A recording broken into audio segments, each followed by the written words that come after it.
Minister of Tourism, Sir Paulindo, and in presence of Honorable former Speaker, the Chairman of the Planning Board, Sir Matt Paulindo, and others, Honorable MLAs from the UDFI, and all in presence of all the officials of the department, we have did the consultation on the proposed Meghalaya education grant proposal of the education department to streamline the education scenario and the different issues of in the education department.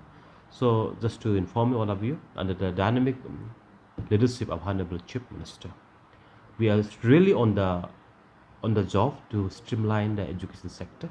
Therefore, it is clear that we want to bring down the different categories of the schools and the teacher, and also to streamline the funding system. So therefore, just to streamline and to make a different way of funding to the different schools. So we are just doing this consultation on the Meghalaya education grant. Yeah. Look, today we have listened to their suggestion and the views, and they all appreciate the idea, the move, and this will be the historic move if all goes well.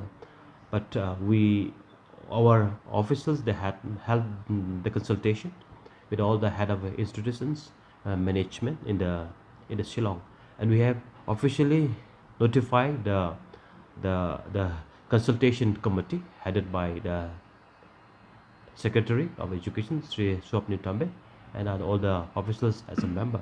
They will be meeting all the association, they will be meeting all the stakeholders, the head of institutions, the governing bodies, and all the different head of institutions across the state and across all level of the schools and the institutions. Then only when everything are well informed, government will take a call.